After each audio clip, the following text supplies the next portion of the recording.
एक झील, एक कैंप और एक रात।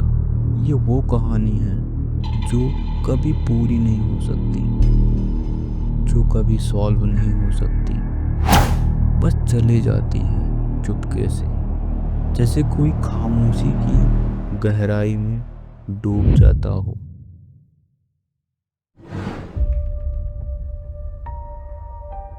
मैं जो कह रही हूँ वो सिर्फ शब्दों से ज्यादा है। यहाँ कुछ और है जो समझ पाई थी, बस वो समय थोड़ा धीरे धीरे गुजर गया था। जब तक मछुआरा मेरी लाश को पाया, तब तक मुझे मरे हुए 33 घंटे 6 मिनट और 29 सेकंड हो चुके थे। और तब मुझे मिसिंग घोषित किए हुए 18 घंटे हो चुके थे।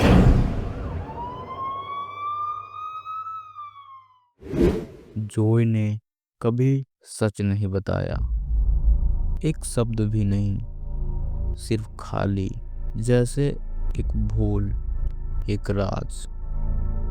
और फिर वो हाथ जो झील के नीचे छुपा था, वो सब कुछ बदल गया। 15 घंटे पहले सबने कहा था मैं वापस नहीं आई थी, पर किसी ने कुछ ध्यान नहीं दिया। रात थी, चांद था, और हम सब झील के पास जा रहे थे, एक ऐसी फीलिंग के साथ जो ऐसा लग रहा था मानो कुछ खोया खोया सा है। हर कदम में कुछ था जो ठीक नहीं था। झील के किनारे पे जाने की वजह किसी ने जाने क्यों। मुझे लगा कि कुछ गलत होगा। हमने सोचा था एक साधारण रात होगी, पर कभी कभी रात को धीरे धीरे खुद अपने जानने वाले चेहरे मिलते हैं। जान, झील और एक शबनम सी राज, एक ऐसा राज जो कभी समझ नहीं आता। उसे आखिरी बार कब देखा था तुमने? उसने क्या पहना हुआ था? क्या उसने ड्रिंक किया हुआ था? नहीं नहीं नहीं, बस वो खुश थी। ये सब कितना अजीब सा है। उस रात हर किसी की यादें एक दूसरे के लिए गायब सी हो गई थी। टॉम, वो भाई था मेरा, पर उस रात वो भी कुछ देख नहीं पाया। कुछ ऐसी चीजें जो उन्होंने समझी ही नहीं। एक स्टेटमेंट ने सब कुछ बदल दिया। कैसेंड्रा कहती हैं कि उन्होंने कुछ सुना, कुछ जो सबको जानना जरूरी था, लेकिन कुछ छुपाया गया था।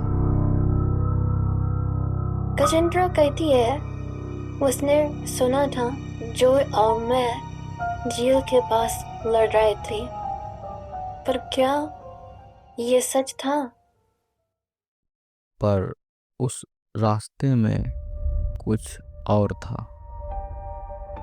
क्या ये सब था या बस एक इल्यूजन था? पास में एक कमी थी, एक कुछ जो उस रात को समझ पाना मुश्किल था। मैंने डिसाइड किया वापस जाना है, पर कुछ और किया। नदी के किनारे के तरफ थोड़ा और थोड़ा ज्यादा रोशनी और थोड़ा सुरक्षित रास्ता अपनाया, क्योंकि चांद की रोशनी पानी पर पड़ने की वजह से सारी चीजें आसानी से दिखाई दे रही थी। सब हर जगह है, पर कुछ चीजें कभी रिवील नहीं होती हैं। समझना मुश्किल हो जाता है। मेरे मरने के बाद लोग कहते हैं मैं सिर्फ अनहैप्पी थी, शायद कुछ और था, पर सब कुछ अभी तक समझ नहीं पाई।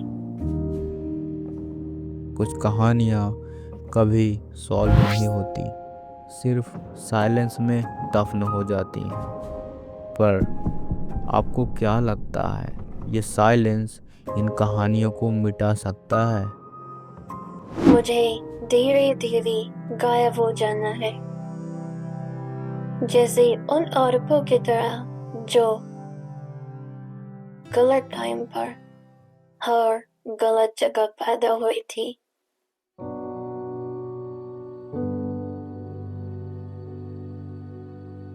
शायद एक दिन कोई क्लासमेट इसे लिखेगा मेरे केस के बारे में, रिफ्लेक्ट करते हुए कि मैंने उसे सिखाया कि जिंदगी एक पल में खत्म हो सकती है। शायद मेरी कहानी किसी ट्रू क्राइम पॉडकास्ट का हिस्सा बने, या हो सकता है नेटफ्लिक्स इसे 8 एपिसोड मिनी सीरीज में बदल दे। इसमें मेरी बॉडी सिर्फ 3 मिनट के अंदर ही मिल जाए, ताकि व्यूअर्स को डिसाइड करने के लिए कि वो आगे देखना चाहेंगे या नहीं। या शायद कुछ भी नहीं होगा और मैं कुछ दिन बाद गायब हो जाऊंगी, उन काउंटलेस औरतों की तरह जो बस गलत सेक्स में पैदा होने के लिए साइलेंट कर दी जाती है। मेरी स्टोरी का फायदा कौन उठाता है, इससे कोई फर्क नहीं पड़ता। ये भी फर्क नहीं पड़ता अगर वो इवेंचुअली उन दोनों आदमियों को ढूंढ निकाले जिनके साथ मेरा रास्ता कैंप के तरफ लौटे वक्त टकरा गया था। गलत जगह गलत समय पर इन सब बातों का कोई मतलब नहीं, क्योंकि एंड में बस एक लड़की हूँ जो पानी के नीचे मर गई।